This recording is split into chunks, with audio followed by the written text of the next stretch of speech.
Originally, I was going to do this set of slides as one big one, but it was so huge that I decided I just had to break it up. And so we're going to have two sets of slides over the major battles. This one is over the European theater, including North Africa, and the next set will be over the Pacific War, which is basically the war against Japan. So the European theater of the war is going to start with the invasion of Poland, which of course started the whole war, go through the battles for France and Britain. We're going to go over to the Soviet Union a little bit. We're going to go, which is the Eastern Front. Then we're going to go back down to North Africa. And then we're going to come back over to the Western Front for Normandy, Market Garden, all the way through the Battle of Berlin, which is what ends the war in Europe.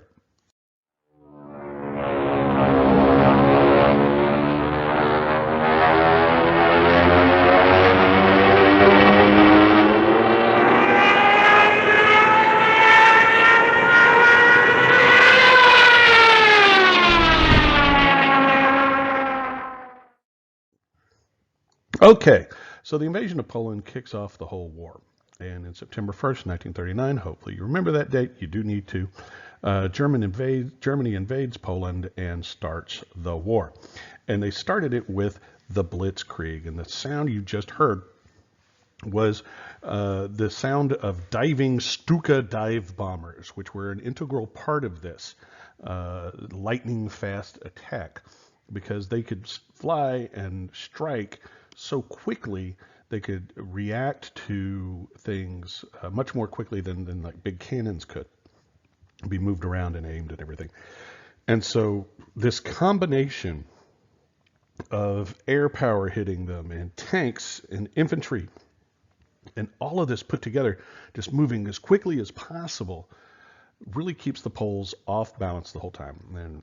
And it's not that the Poles weren't brave or weren't willing to fight, but when the Soviets start coming in from the other side and they realize they've got nowhere to go, they start to surrender. Some of them don't. Some of them run away and get to Britain. And in Britain, they will continue to train and get ready to go back to fight for Poland again. But Poland itself is defeated in less than a month. After Poland fell, the British and the French expected the Germans to attack France next, and the British have sent over most of their standing army to help defend France. And it's known as the British Expeditionary Force. And they will be sort of in the northern edge of the French border mostly. The French army is mainly in this really impressive set of fortifications they've built in the 1920s called the Maginot Line. And the Maginot Line extends from Switzerland all the way up to the Belgian border.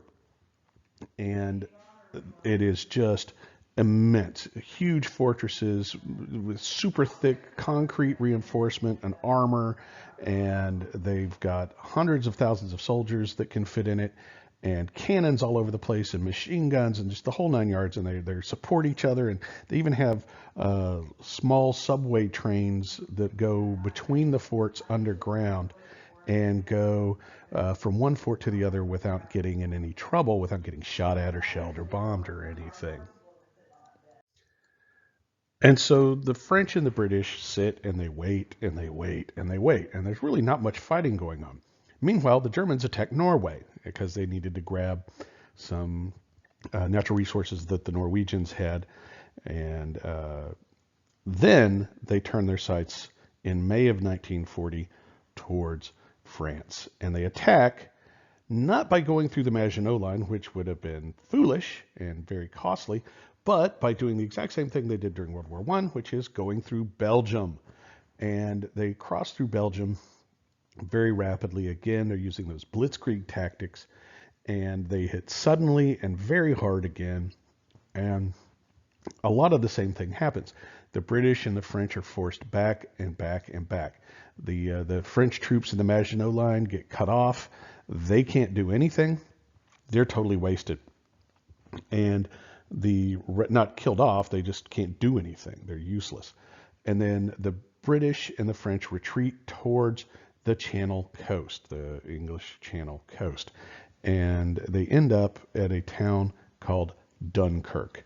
And from Dunkirk, which is not a very large port town, um, the British will evacuate. And it's something of a miracle. As a matter of fact, it's called the miracle at Dunkirk because hundreds of thousands of British troops who would have been captured and eliminated from the war managed to escape. They have to leave behind a ton of their equipment, but equipment can be replaced. And this is something you'll see as the war goes on, that the real thing that's hard to replace are the trained people. The equipment can be replaced, but trained men are very difficult to do that with. It takes 18 years, after all, to grow a child into a soldier. And so they managed to escape. They actually made a movie about it not too long ago called Dunkirk. It's an all right movie. But France is just defeated. And in about 6 weeks from the start of the war against France, the real fighting against France in May of 1940, by 22nd of June 1940, France is going to sign an armistice and surrender. And that leaves Britain all by themselves against what amounts to Germany and Europe, which Germany and their allies basically control at this point.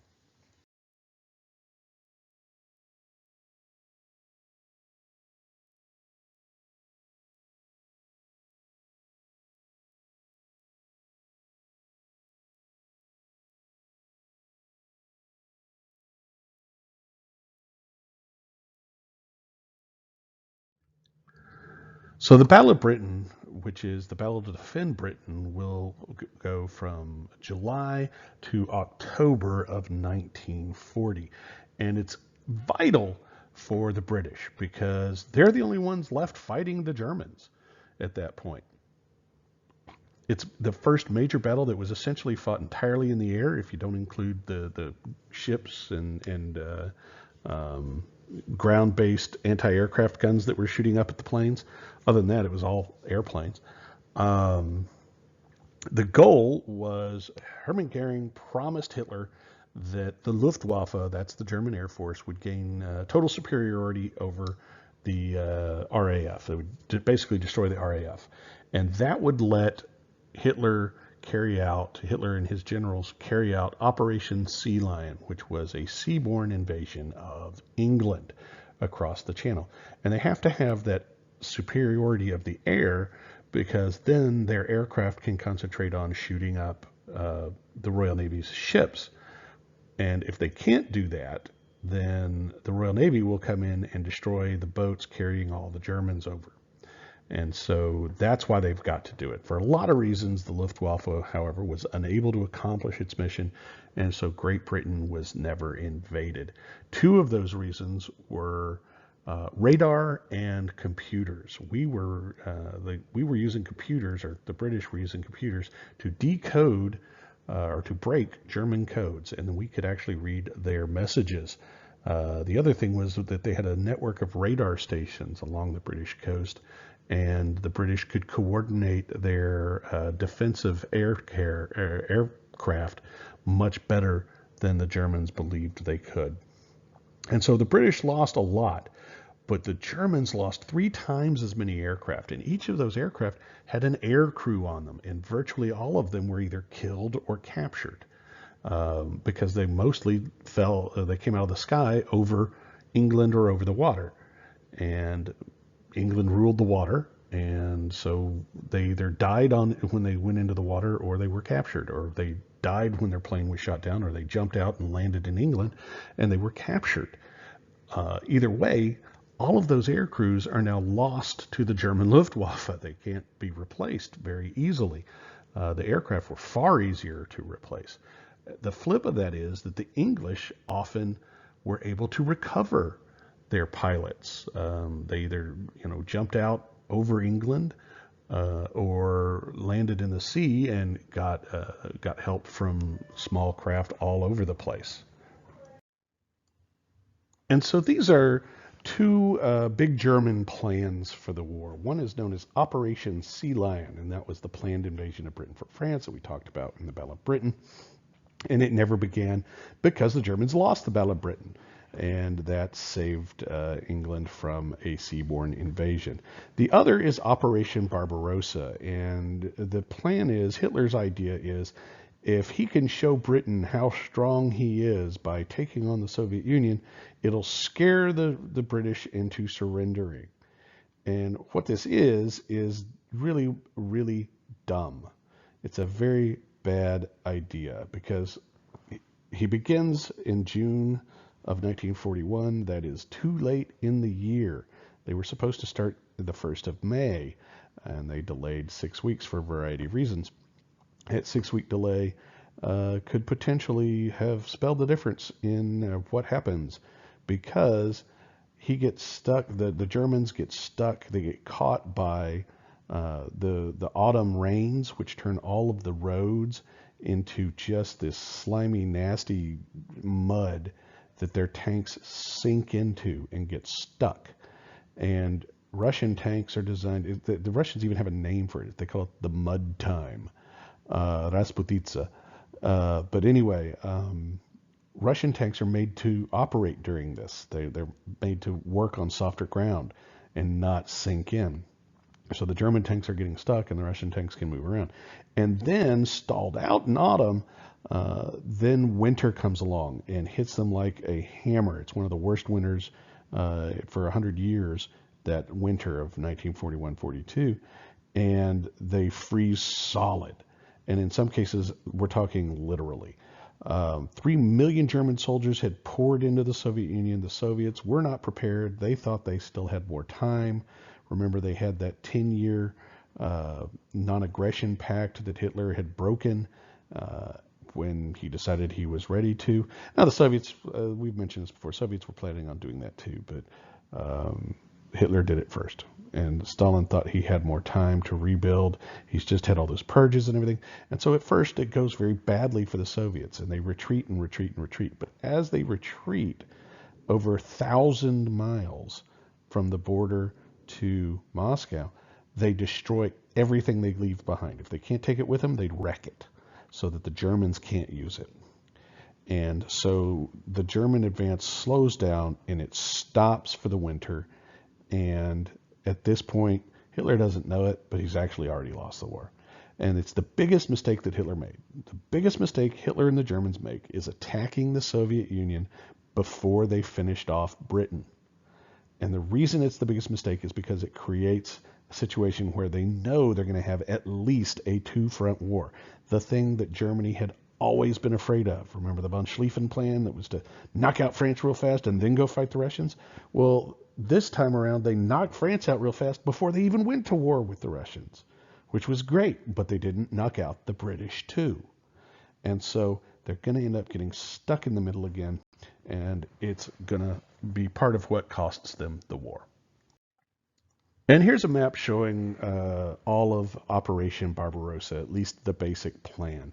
So 3 different army groups were going to leave out of Poland and attack the Soviet Union. One, most imaginatively named Army Group North, was headed for Leningrad, which was a major port city, also had a lot of cultural significance, and after all, it is named after Lenin. It's also just a big city, controls the northern part of that area of the Soviet Union. The Army Group Central is headed for Moscow, the capital, and one of the major industrial centers around it. And so they want to capture that. And then Army Group South is headed for Stalingrad. Again, prestige is involved. It is named after Stalin. But even more important, that's where all of Russia's oil is, and they want to grab that.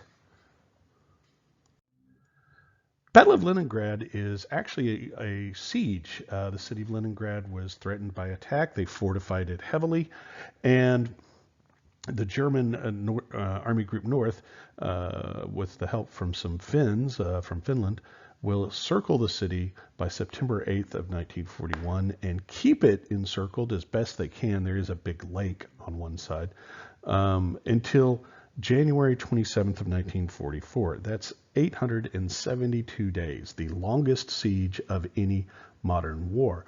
And while the people of Leningrad suffered terribly, with some 670,000 people dying, most of them civilians, and most of them from starvation and exposure. It's an important fight because it ties up 700,000 German soldiers for basically 3 years. If Hitler had had those 700,000 other soldiers, or 700,000 soldiers to go do something somewhere else, he might have changed the course of the war. And so, with those troops stuck up there trying to deal with Leningrad, the fact that these folks held out is going to be a pretty serious contribution to the war effort. The war in North Africa took place pretty much within about 100 to 200 miles of the coast of the Mediterranean, and it's very much a war of maneuver. The Italians attack. Italians were in Libya, just to the west of Egypt, and they go after Egypt and the Suez Canal. Now, the British controlled Egypt, so the British stopped the Italians, and so they pushed the Italians back, and they almost pushed the Italians all the way out. And then the Italians call on their friends, their allies, their buddies, the Germans. And the Germans send a group of troops. It's a couple of panzer divisions and an infantry division eventually, called the Afrika Korps, the Deutsche Afrika Korps, DAK. And with those reinforcements, they start pushing the British back. And they, again, almost get to Cairo, which is on the Nile. It's the capital of Egypt. And if they take that, they basically beat the British in North Africa and cut Britain off from India. And that would be really in their oil. And that would be really bad. So the British almost get, but what happens is they're traveling all of these hundreds and thousands of miles across North Africa. They get to the end of their ability to keep their troops supplied. And so they push the British back, push the British back, push the British back, and then they start having trouble keeping gas for their tanks and shells for their guns and things. And so then the British counterattack and push the Germans and Italians back. And it just seesaws back and forth across North Africa a couple of times. Then in November of 1942, the U.S. will get involved in the first major involvement in the ground war. Now, we'd been fighting on the seas. Our Navy had been very busy, but it's taken almost a year for the U.S. to arm and equip an army of sufficient size to make any kind of a difference. And so we make landings. This is called Operation Torch, and you might need to know that. Operation Torch. It's the U.S. invasion of North Africa, and it's all the way over on the western coast of North Africa, in a place called French Morocco. And we come ashore, and it's actually fairly lightly defended. The French troops there mostly don't really want to fight us. They had fought with us against the Germans the last time, and they're not all that happy about being, sort of pushed around by the Germans. This is occupied French troops, Vichy French, and so they pretty much don't resist too much when the Americans land. As a matter of fact, a lot of them turn on the Germans with them and help the Americans rather than stopping them. However, we get there, and that's great, but then we go and we fight against the Afrika Korps under the command of Erwin Rommel. Rommel is the guy in charge of the Afrika Korps. And the first battle is a place called Kasserine Pass. Kasserine, Kasserine Pass. And we get stomped. And the reason we get stomped is because although we are well equipped and we have a lot of morale, we have zero freaking experience. And the Afrika Korps has been fighting for years at this point. These guys are good. And Rommel was an excellent tank commander. He was brilliant, honestly. Probably the best general, certainly one of the best generals, but probably the best general that the Germans have. He actually ends up having to commit suicide because he's implicated in one of the plots against Hitler, and kind of a shame. But anyway, so he comes back and they change because he whoops us so bad at Kasserine Pass, we change generals, and they put Patton in charge of this army. And Patton comes back, and now he's got the British have pulled up, and now he's got what's left of the Italians and what's left of the Africa Corps stuck between Patton and his U.S. Army and Monty and his British Army, and they squeeze down on him. Okay, and so with that happening, they have to, the Axis troops, the Italians and the Germans, have to get out of Africa, and they basically abandon Africa in 1943. So this map shows you how the fighting did go back and forth across North Africa. So you have Graziani, who was in command of the Italians, attacking for the first time in September of 1940. He gets to that point of Sidi Barrani, and then Wavell with the British will counterattack starting in December and going through February and push the Italians all the way back to El Aguilar. Then the Germans show up, and Rommel and his Germans will push Wavell all the way back to about Sollum, right about the Egyptian border.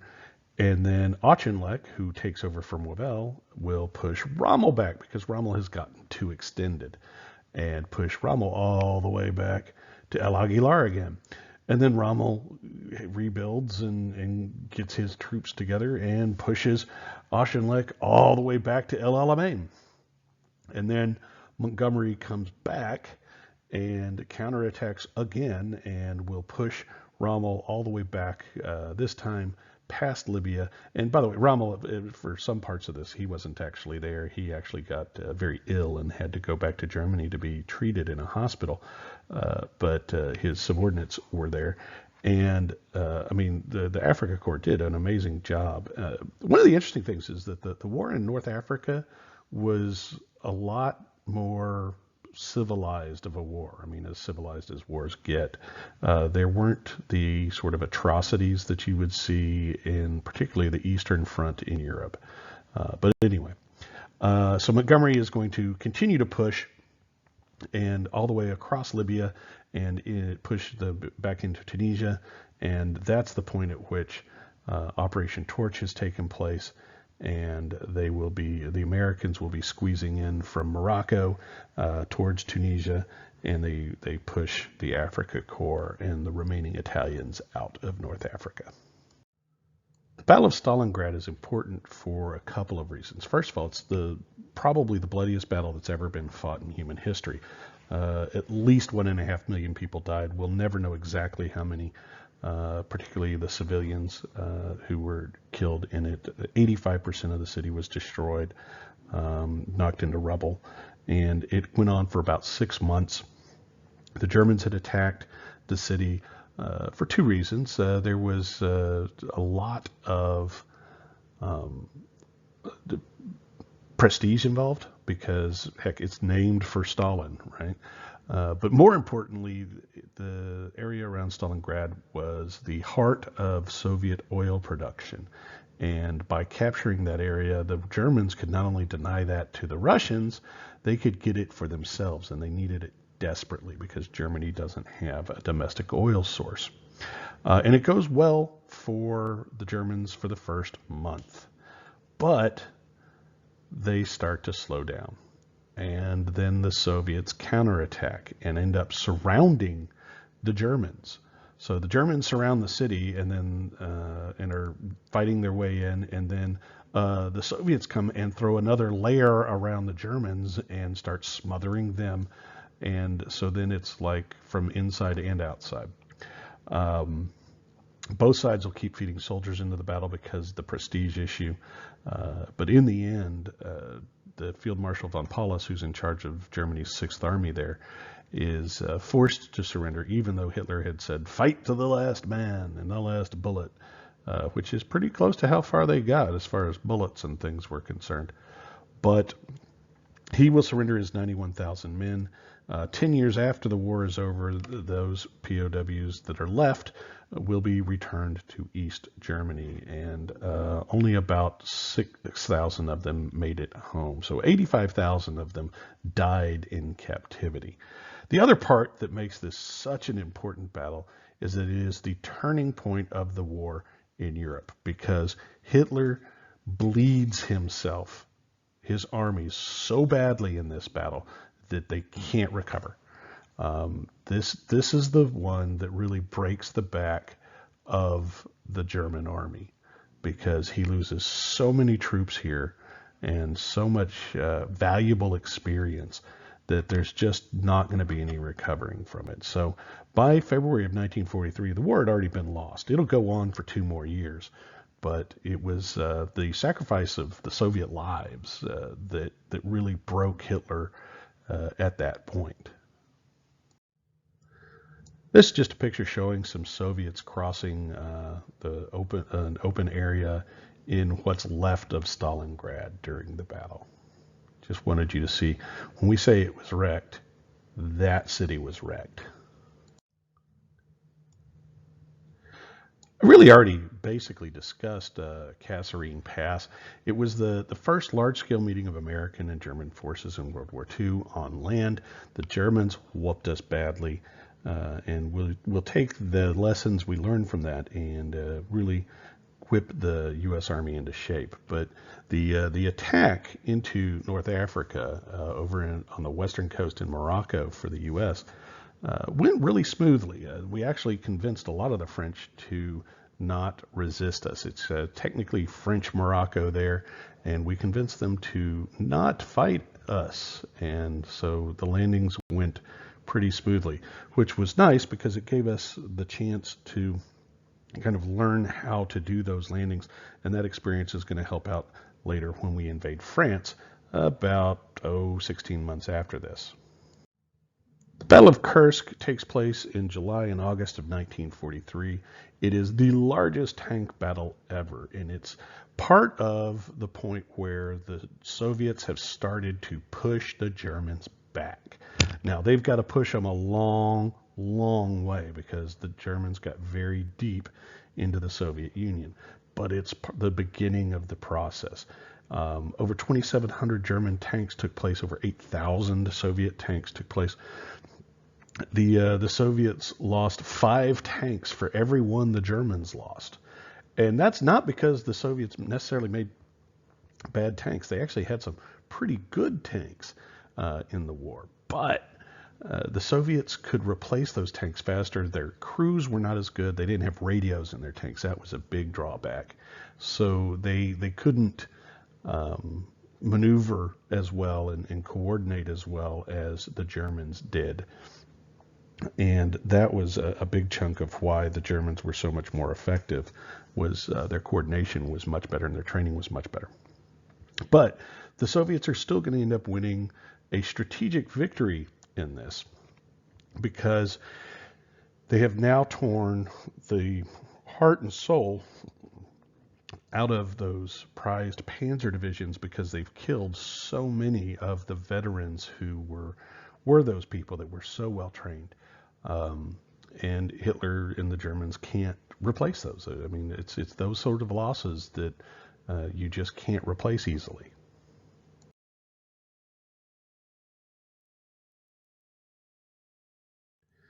In December of 1943, the big 3 Allied leaders, Stalin, FDR, and Churchill, will meet secretly in Tehran, Iran. And they all kind of sneak over there. A lot of security and secrecy and everything. Iran was controlled by the British at the time. It was one of their mandates. And what they talk about when they get there is basically Stalin says, you guys have to do more to help. I know you're attacking Italy, but that's not doing enough to take the pressure off of the Soviets. And the Soviets, to be fair, are dying in the millions. Okay, Stalin says, you've got to help, or I may have to try to find a way to come to peace terms with Hitler, which he didn't want to do. He hates Hitler, right? They hate each other like bloody passion, just nothing can quench their hatred for each other. But he also can't afford to kill off quite all of his people. He's crazy, but he's not quite that crazy. So FDR and Churchill, knowing that they need the Soviets to do most of the dying for them, or they're going to have to do more dying with Americans and British when they fight the Germans, agree to do that, to open a second front in France. And that's going to leave Germany really looking three different directions in their fights. To the east, to the Soviets, to the south, to Italy, where the British and the Americans, and to a lesser degree the Italians and other people, the Italians switched sides. And they started fighting against the Germans largely. And then when we invade France, they'll have pressure on them from the west as well. So basically, from every direction except the north, they'll be under pressure. And so after several months of planning and preparations, on June 6th of 1944, Operation Overlord, that's the code name for the invasion of Normandy. The overall invasion is called Operation Overlord. And it will begin on June 6th, 1944, which is D-Day. The whole D-Day thing, every operation, every attack, every offensive, all of them had a D-Day. It's just a code phrase used when you don't want to discuss or don't know when the attack is going to begin. So you just say, yes, we're going to do it on D-Day at H hour. And so then you plan and you say, okay, on D-Day, we're going to do this. And then on D+1, that's the next day, we'll have gone this far. And on D+2, this is our objective. And on D+3, and so on and so on and so on. So that's all it really means. But this is such a huge invasion, largest amphibious attack that's ever been done. It's such a big one. And it's so important that now when people say D-Day, they mean this particular day, and you need to know it. June 6, 1944, the invasion of Normandy in France by the Allies. And that's going to be the Americans, the British, Canadians, the French, the Dutch, Poles, Australians, Belgians, just gobs of people from all over the place. There's even some Czechs and all of these. And they all come in under the overall command of Field Marshal Montgomery.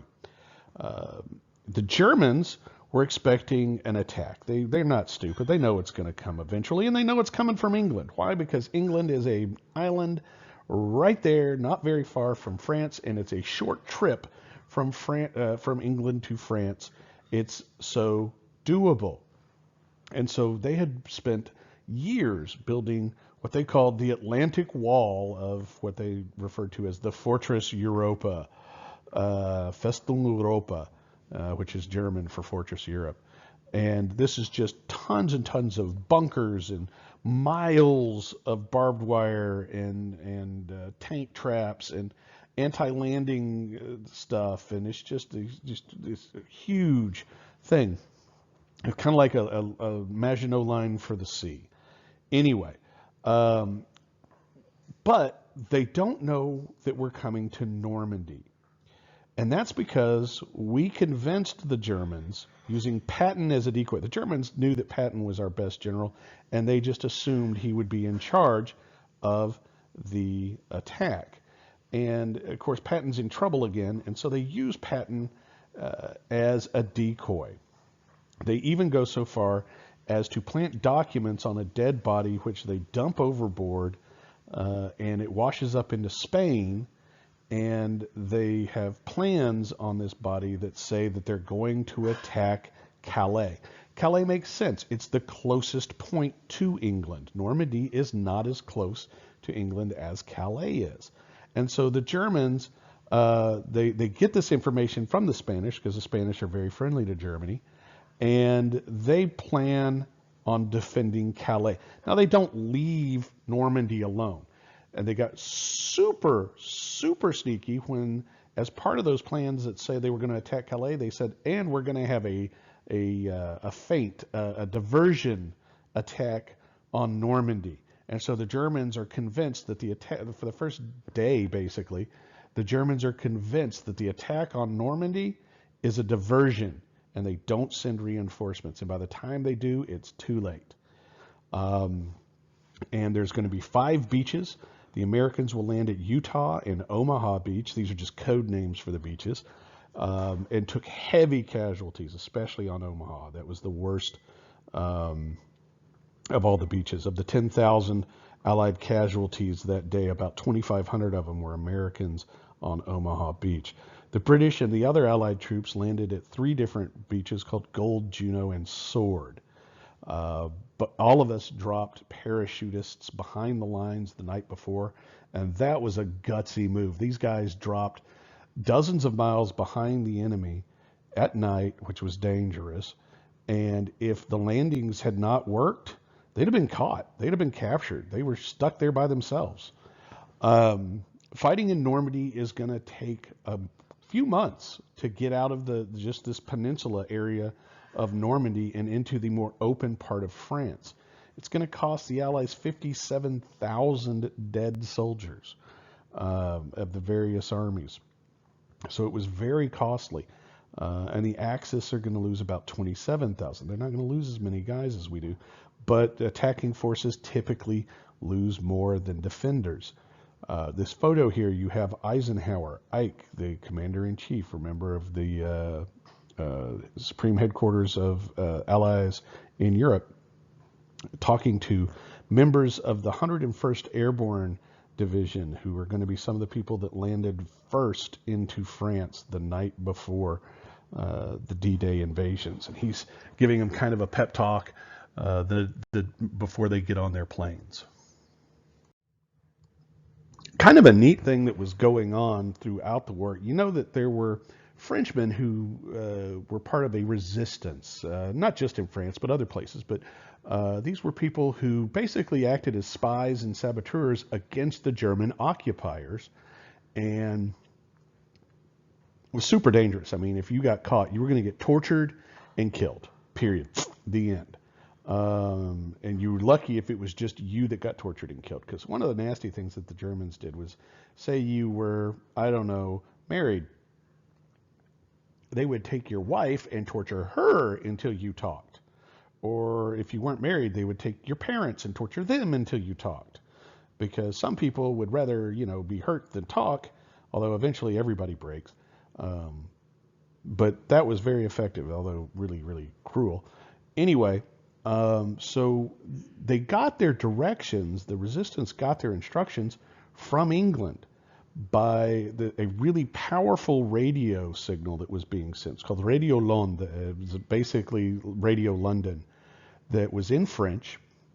And they would play music and everything, and then they would interrupt the music, like between songs, and give out code phrases.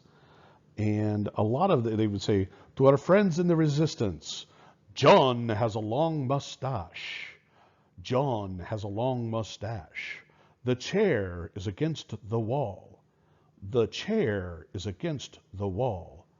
A black dog barks at noon. A black dog barks at noon. And a lot of that was just nonsense. Didn't mean anything. But some of the resistance had code phrases that they had sent to them by couriers sneaking through. And they would say, okay, if you hear this, that means this is going to happen. And so the code to the resistance in France was that the attack was coming, or one of the codes was a line from a poem, and in English it translates to "wounds my heart with a monotonous languor," because it's poetry and it's silly. My favorite is really the one that's John has a long mustache. I don't know why. I just think that that's a funny code phrase. But they did these things, and then when they got the code phrases, the resistance went out that night and started sabotaging things like telephone. They would knock down telephone lines and telegraph lines and wreck railroads. They blew up some railroads and things. Acted as guides for the paratroopers that were jumping in, that sort of thing. And they knew to do it because of these codes. Here is a map showing Operation Overlord. And if you look to the left of the map, you have the U.S. forces landing at Utah and Omaha beaches. And then to the right, you've got the British Second Army, which is British 30 Corps, Canadian Infantry, British Infantry, and the British Airborne Division. dropping back there as well. And so, and also showing where the 82nd and 101st dropped behind the lines near Carentan and St. Mary Église. Anyway, that's basically where they came in. And Paris would be, if you look at the little inset map, it shows where Paris is and Britain and all of that. So you can see kind of where it is. The next slide has a clip from Saving Private Ryan. It's about 7 minutes long.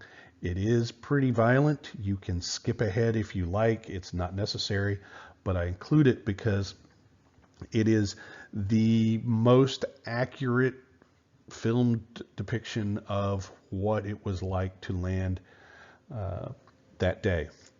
And so I've cut most of the violent, most of the really gory stuff out, and most of the language and stuff out. But if you don't want to see it, just skip ahead about 7 minutes, and you will move on to the next slide.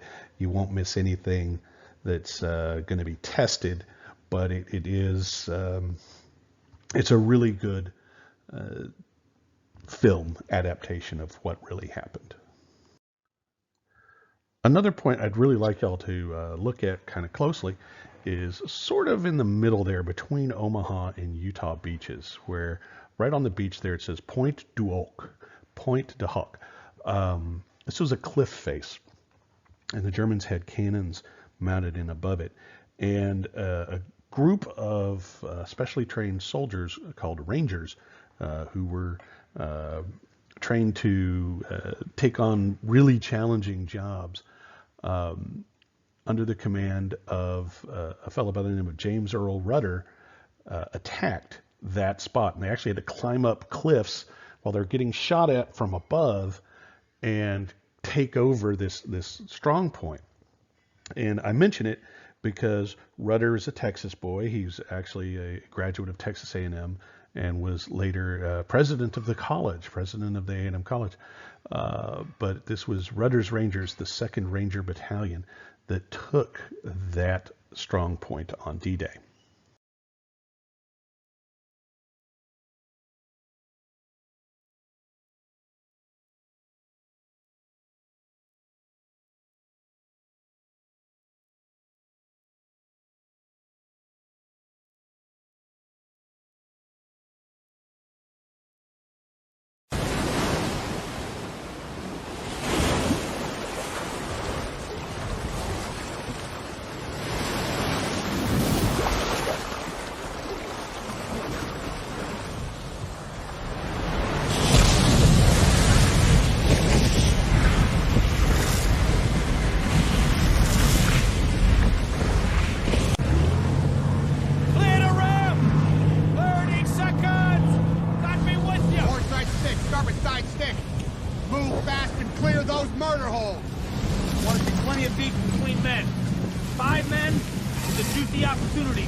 Party!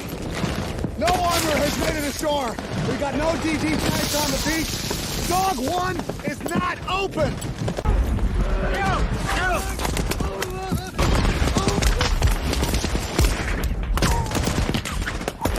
This is all that's made it. Scattered pretty bad, so there's bound to be more of them. Not enough. It's not enough. Dog 1 exit. It's got to be that cut on the right, or is it the one on the left? No. Deerville is to the west of us. This is Dog 1. They're killing us! Bangalores! Bring up some Bangalores! Engineer coming! Grenade! Grenade! Give me the grenade! Get him over here! Bangalore's off the line! Heads up! Players coming your way! Come on! Jackson, here, sir! Right back.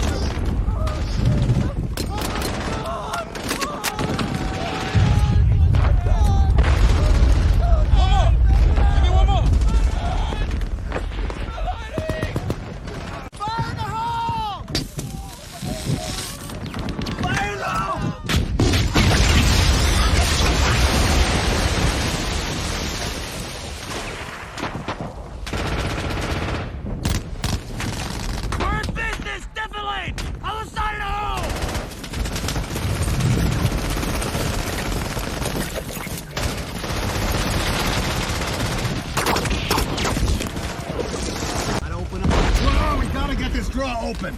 Ryman, Mellis, let's get into the wharf. Grab some cover and put some fire on that crew. Yes, Davis, DiBernardo, Young, Bolt, get ready. Hey, next. Just hand a blindfold, Cap. All we can do here is die. Covering fire! Go, go, go! Come on, come on, come on. Go! God damn it!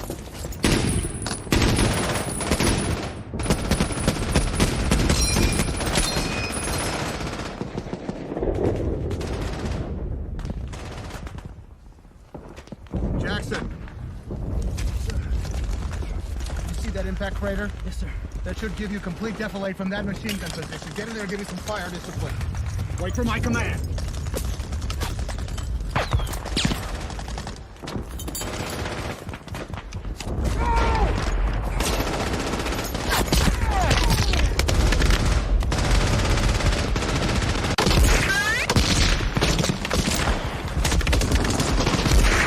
Captain, if your mother saw you do that, she'd be very upset.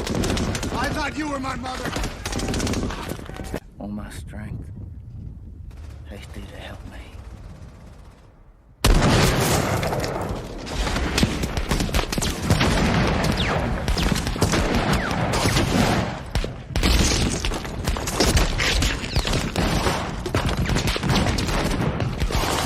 Dog 1 exit! Right here! Our business! All right, Operation Market Garden. This is going to take place in September of 1944.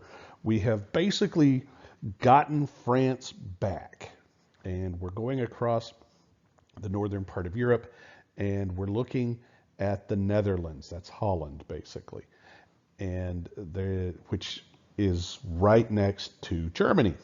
And so we've got to cross this fairly big river called the Rhine to get from the Netherlands into Germany. And there's some bridges across it that we need to be in control of in order to be able to cross the Rhine. And so it takes a big heavy bridge to put tanks across it. So that's the kind of bridge we're looking for. And the Germans are trying to keep us from getting those because they don't want us to be able to drive into Germany. Anyway, so Monty comes up with this really complicated plan that everything has to go just right for it to work. And of course, it doesn't. No, you never have everything go just right. And so he has this overly complicated plan to capture these three key bridges at Eindhoven, Nijmegen, and Arnhem. These are three towns in the Netherlands and Belgium. And it's going to use 3 divisions of airborne forces and a couple of divisions of armor and infantry in what's known as 30 Corps. It's a big armored column. And the biggest problem is they have to rush all of these soldiers, not the ones that they drop by plane, but all of these other soldiers up one narrow road, one road, and every time something happens, it stops the entire column, and so they get slowed down so much that they can't possibly get to reinforce the paratroopers. Okay, they do catch up to the 82nd and 101st, both of the U.S. divisions, but the British 1st Para Division, which has the last of the bridges, the third bridge at Arnhem, they can't get it. And it's not even their fault. They fought magnificently and held out for days longer than they were supposed to have. Airborne forces don't carry a lot of heavy equipment with them because they're jumping out of planes. And so they really can't bring much heavy, so they don't have like a lot of cannons and stuff. Well, that's kind of what you need to stop a tank. They have no tanks. And so when the Germans start bringing tanks up, that's when they beat the British there. This is the largest air assault in history. It's also one of the last. There's never going to be another major air assault, because if you tried to do this now, all these poor sons of guns that just get shot out of the sky, it would be ugly. The last major German offensive of the whole war will take place in December of 1944, and the Germans' code name for it was Die Wacht am Rhein, which means the watch on the Rhine, and it was named that to sort of make it sound like they were going to be on the defensive, standing along the Rhine River, which is the border between Germany and France. And it's really their last chance to stop the Western Allies, and the German plan is to attack the American forces, split them from the British, and get all the way back to the English Channel and capture a port called Antwerp, which would split them in half. And Hitler hopes that a major defeat is going to demoralize the Americans in particular on the home front. Obviously, he wasn't really thinking about what happened after Pearl Harbor, when there was a surprise attack that really hurt us, and all we did was get really mad about it. For the attack to work, 4 things had to happen. First of all, it had to be a total surprise. That they got. Second of all, the weather had to be bad. That they got. It was snowy and a lot of fog and overcast, and the weather was just terrible. So the air power, the Allied air power, because by this point the Luftwaffe is essentially gone, it could hit anybody they wanted to, as long as they could see. Well, with all the fog and everything, they couldn't do that. So the Allies had to keep their planes on the ground.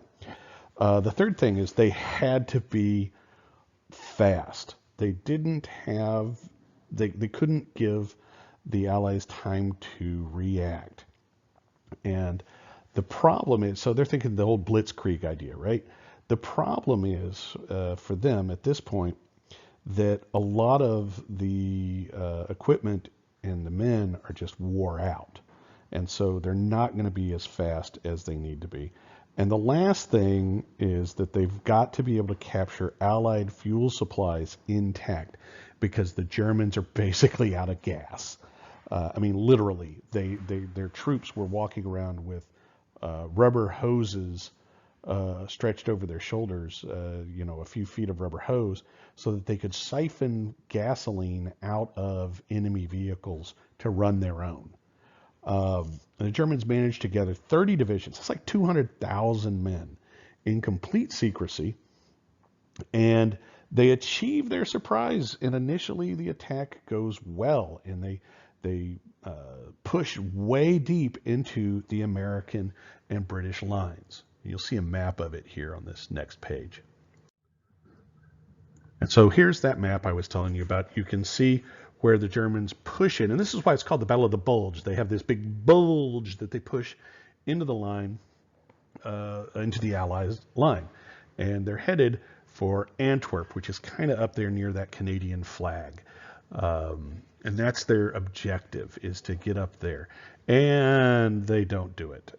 They do have some kind of neat things that happen in this battle. The Germans send a bunch of special operations soldiers. So it's called Operation Grief. And these Germans spoke English. A lot of them had grown up in the United States. And so they spoke good American style English, no accent or anything. They put them in American uniforms and they sent them behind the lines to do things like change road signs and stuff and give bad directions to people, so that as the Allies tried to react to this German attack, they'd go to the wrong places and stuff, and they would be very confused and unable to do much. Unfortunately for the Germans, they don't hit hard and fast enough, and they did not believe that the American Third Army, which is that one to the south of the Bulge, could do anything about it in time for it to matter. Unfortunately for them, that Third Army is under the command of Patton. And Patton turns his army 90 degrees and heads due north in practically no time whatsoever. Totally shocks the Germans, and heck, it shocked everybody when Patton told Ike he could do it in 2 days. Everybody's like, "Come on, George, really? Let's be realistic." And he's like, "No, I've already got plans being drawn up." Anyway, so that was Patton. Another interesting thing that happens is the defense of Bastogne. If you look there, there's a line around the city of Bastogne, which is in Belgium, and that's where the 101st Airborne was when the Germans attacked. And the Germans went around them and surrounded them because they held out so hard. They just decided, look, we'll just surround these guys and leave them. And the U.S. forces were surrounded and cut off. The Germans, knowing that these guys are cut off and are starting to run low on food and medicine and ammunition and everything, they send in an offer to surrender. And the guy in command at Bastogne, a general by the name of McAuliffe, replies, "Nuts." And it confused the German officer. He says, "Nuts? Was ist nuts? Ist negative?" And they had to explain to him that, yes, that was negative. After about a week, by December 23rd, the weather starts to improve. With pressure coming up from the Third Army in the south and the American armies, the Second and Ninth Armies coming down from the north, and the renewed Allied air power striking the Germans, their attack stalls out, the Allies counterattack, and they push the Germans right back. And this time they go all the way back into Germany, and the Allies follow them up, and we begin the invasion of Germany itself at this point. The official casualties for this battle, 80,987 Americans, 1,400 British. The British really weren't involved in it. It was mostly against Americans. And the Germans, 84,000. And again, this is a bunch of soldiers that the Germans cannot afford to lose. Even worse, they've used up most of the last of their fuel reserves. They're the last of their operable tanks and things. They lose a lot of that in this fight. And from this point on, it's a retreat back to Berlin. The last real battle of the war is going to be the battle for Berlin. And to be honest, it's not really a Western war, Western battle. The British and the Americans decided to let the Soviets take it. Patton didn't like that idea, obviously, nor did Montgomery, really. They both wanted the prestige, the honor, the glory of being the guys who marched into Berlin and took it away and killed Hitler or captured him or whatever. But the Germans are now fighting just terrifically hard, fanatically. You've got old men fighting in what's known as the Volkssturm, the People's Storm. You've got young boys from the Hitler Youth being given anti-tank rocket launchers and told, hide in these bushes, and when an American tank comes, shoot it and blow it up. And yes, they'll probably kill you, but think of the glory you will earn for defending the fatherland. And some of them did it. A lot of them surrendered.